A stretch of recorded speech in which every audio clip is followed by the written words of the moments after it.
warahmatullahi wabarakatuh. Shalom Om Swastiastu, Namo Buddhaya. Perkenalkan, saya Safiatul Mahmudah, mahasiswi Universitas Islam Negeri Maulana Malik Ibrahim Malang, Prodi Hukum Keluarga Islam tahun 2018. Dalam pembahasan kali ini, atau dalam vlog kali ini, saya akan membahas mengenai gap atau kesenjangan dalam bidang keperdataan Indonesia, yakni gap dalam bidang hak asasi manusia. Pada temanya, saya mengambil tema pernikahan dini. Sebelum masuk ke pembahasan saya, sebenarnya ada hal yang memotivasi saya untuk mengambil tema tersebut. Apa sih motivasi tersebut? Dari kegiatan berselancar saya di sosial media, ternyata saya menemukan beberapa artikel yang menarik. Yang pertama, dilansir dari Koran Sindo, pada Selasa 16 April 2019, Badan Pusat Statistika atau BPS merilis angka persentase pernikahan dini di Indonesia. Data tersebut menyatakan bahwasannya terjadi peningkatan pada tahun per tahun angka pernikahan dini di Indonesia. Dari yang sebelumnya hanya 14,18%, naik menjadi 15,66%. Dan ini sangat bertolak belakang dengan program pemerintah yang ingin memperbaiki indeks pembangunan manusia di tanah air. Dan yang kedua, bahkan dilansir dari republika.co.id menyatakan sebanyak 375 remaja pada usia dini melakukan pernikahan setiap harinya. Sangat naas, bukan? Dan yang terakhir, yang makin memotivasi saya mengambil tema pernikahan dini adalah dunia menyatakan bahwasanya Indonesia menempati peringkat ke-7, memiliki angka perkawinan dini terbanyak. Dan di Asia Tenggara sendiri, Indonesia menempati peringkat kedua, memiliki prosentase pernikahan dini yang terbanyak. Kemudian, apa sih pernikahan dini tersebut? Pernikahan dini adalah pernikahan yang terjalin antara calon pasangan suami istri yang usianya masih di bawah 18 tahun atau dianggap belum dewasa. Lantas apakah yang menjadi faktor yang mendukung adanya kegiatan pernikahan dini? Ternyata ada 5 faktor yang dapat kita ketahui. Yang pertama adalah faktor ekonomi. Dari latar belakang ekonomi yang kurang, biasanya para orang tua akhirnya menikahkan anaknya dengan orang-orang kaya agar mereka memiliki perekonomian yang mumpuni. Kemudian, apabila tidak sekalipun, mereka berharap dengan menikahkan putra-putrinya, mereka akan terbebas dari beban tanggungan. Faktor yang kedua adalah tradisi adat. Tidak bisa dinafikan bahwasannya keberagaman Indonesia ini dilatar belakangi karena banyaknya masyarakat adat yang ada di Indonesia. Suatu masyarakat adat yang mengamini suatu nilai akan mempercayainya, dan apabila anggotanya tidak melaksanakannya maka dia akan tersisihkan.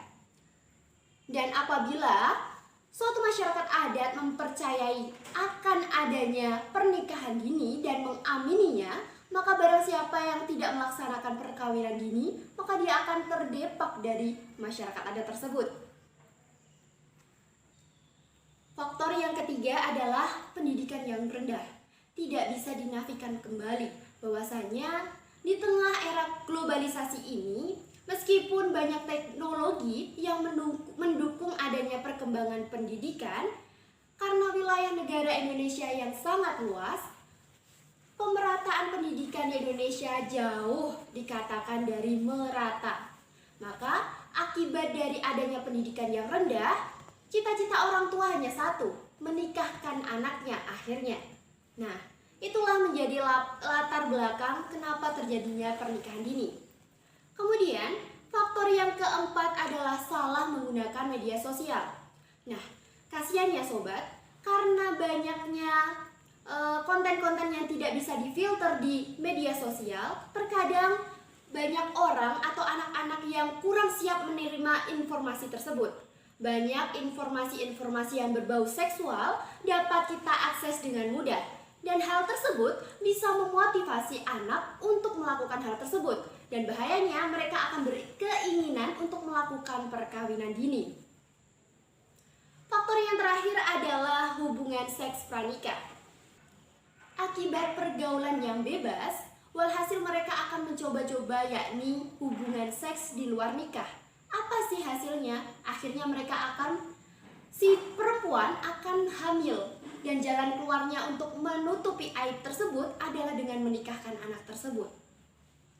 Itulah yang menjadi faktor mengapa banyak pernikahan dini dilakukan di Indonesia. Lantas, apabila perkawinan dini diaminkan dalam masyarakat, apakah tidak menimbulkan suatu masalah? Ternyata ada beberapa problem ketika perkawinan dini itu diamini atau terus dilangsungkan. Yang pertama adalah drop out sekolah. Jadi anak-anak yang melakukan perkawinan dini akhirnya akan tidak memiliki masa depan yang cerah. Tidak bisa melanjutkan sekolahnya karena sekolah mana yang mau menerima muridnya yang telah menikah apabila masih di tataran SD, SMP maupun SMA. Kebanyakan dari mereka tidak ingin mengambil resiko dengan mempersekolahkan anak-anak yang telah menikah, kecuali anak-anak laki-laki. Mungkin mereka masih bisa dimaafkan dan masih bisa diterima. Kemudian dampak yang kedua adalah dampak negatifnya adalah instabilitas keluarga. Jadi keluarga yang tercipta dari pasangan yang dinilai belum dewasa, mereka akan memiliki emosional yang kurang. Akhirnya instabilitas keluarga ini kurang terjamin. Dan dampak yang ketiga adalah KDRT. Di Indonesia sendiri terjadi sebanyak 431.471 kasus mengenai KDRT, dan yang menjadi sumbangsihnya adalah perkawinan dini. Mengapa demikian? Karena anak-anak yang melakukan pernikahan, yang pertama, mereka kurang memiliki psikis yang cukup kuat untuk menghadapi rintangan dalam bahtera rumah tangga. Akhirnya, untuk melampiaskan amarah mereka, cenderung mereka melakukan pada pasangan masing-masing. Dan akhirnya mereka akan melakukan KDRT. Yang keempat adalah dari segi kesehatan. Hingga tahun 2012, hingga tahun 2018 dan 2019, angka kematian ibu pasca melahirkan di Indonesia masih tetap tinggi, yakni 305 per 1000 kelahiran hidup. Mengapa demikian? Hal ini diungkapkan oleh Ketua Komite Ilmiah dan Fakultas Kesehatan Masyarakat Universitas Indonesia. Kebanyakan ibu-ibu meninggal karena mereka belum siap untuk melahirkan anak. Dan itu kebanyakan berasal dari ibu-ibu muda yang menikah di usia dini. Dan yang kelima atau yang terakhir adalah subordinasi perempuan. Jadi ketika terjadinya perkawinan dini ini akan mengalami ketimpangan antar gender. Mengapa demikian? Karena wanita hanya dinilai sebagai pelengkap laki-laki. Akhirnya subordinasi atau penomorduaan perempuan ini makin diaminkan dalam masyarakat.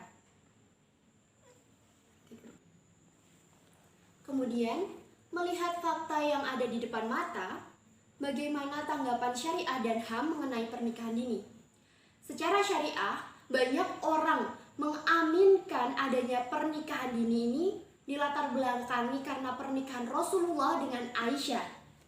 Padahal kita ketahui bahwasanya perkawinan Rasulullah dan Aisyah tersebut telah dinaskan dalam Al-Quran dan merupakan bentuk perintah langsung oleh Allah Subhanahu wa Ta'ala. Selain itu, Aisyah meskipun dia menikah di usia dini, dia memiliki kecerdasan dan itu dimanfaatkan. Untuk apa?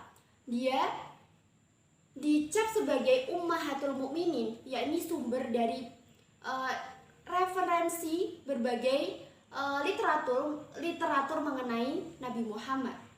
Dia adalah the life of reference yang diagung-agungkan oleh umat muslim. Jadi menyikapi adanya pernikahan dini di masyarakat era saat ini, hal ini tidak selaras dengan adanya pernikahannya Rasulullah dengan Aisyah, karena jauh berbeda. Wanita zaman sekarang masih memerlukan pendidikan untuk mengolah pikirannya, untuk mendidik putra putrinya, bukan macam Aisyah mereka yang langsung dididik oleh Rasulullah Subhanahu Wa Taala. Kok Subhanahu Wa Taala sih?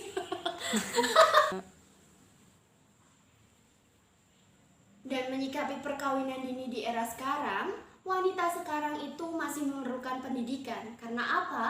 Kalau Aisyah langsung dididik oleh Rasulullah, sedangkan untuk wanita-wanita sekarang harus dididik oleh suaminya.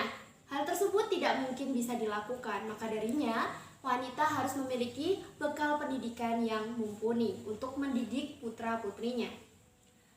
Mengenai pernikahan, sebenarnya hukum pernikahan sendiri dalam Islam telah diatur dan hukum asalnya adalah mubah atau boleh. Hal tersebut dilandaskan pada Quran surat An-Nisa ayat 3 yang artinya, dan jika kamu tidak akan dapat berlaku adil terhadap hak-hak perempuan yatim, maka kawinilah wanita-wanita 2, 3, atau 4. Kemudian apabila kamu tidak berani untuk bersikap adil pula, cukup nikahilah 1. Yang demikian itu adalah yang lebih dekat kepada tidak berbuat aniaya. Itulah yang menjadi landasan hukum adanya pernikahan. Dan menurut Imam Taqiyuddin An-Nabhani, bahwasanya beliau berlandaskan pada sebuah hadis, "Wahai pemuda, barang siapa yang telah mampu, hendaklah menikah. Sebab dengan menikah itu akan menundukkan pandangan dan akan lebih menjaga kehormatan. Kalau belum mampu, hendaklah berpuasa, sebab puasa akan menjadi perisai bagimu." Hadis tersebut diriwayatkan oleh Bukhari dan Muslim. Ternyata kebolehan menikah ini memiliki syarat, yakni sebuah kesiapan. Apa saja kesiapan tersebut? Yang pertama adalah kesiapan ilmu. Pasangan calon suami istri harus memiliki bekal ilmu yang mumpuni untuk membina bahtera rumah tangga. Kemudian kesiapan harta atau materi. Yang dimaksudkan harta dan materi ini adalah harta yang berupa mahar dan harta untuk menafkahi istri dan anak-anaknya. Tidak bisa diaminkan bahwasanya setiap orang memiliki rezekinya masing-masing. Nanti rezekinya diatur oleh Allah. Tidak bisa hal demikian, sobat. Karena pernikahan ini merupakan tanggung jawab. Dan kemudian kesiapan yang ketiga adalah kesiapan fisik. Kesiapan wanita untuk hamil, melahirkan, dan menyusui dan merawat anaknya.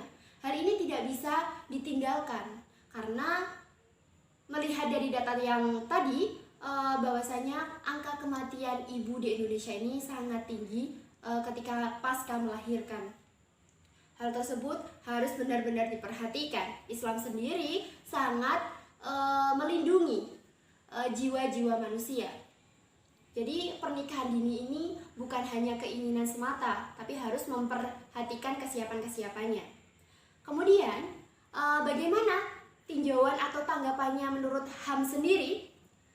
Berdasarkan Undang-Undang Nomor 23 Tahun 2002 tentang Perlindungan Anak yang dijadikan sebagai instrumen HAM, disebutkan bahwa penyelenggaraan perlindungan anak ini harus berlandaskan Pancasila dan Undang-Undang Dasar Negara Republik Indonesia tahun 1945 yang meliputi adanya non-diskriminasi atau kepentingan yang terbaik bagi anak dan hak untuk hidup, kelangsungan hidup dan perkembangan, penghargaan terhadap pendapat anak yang terakhir.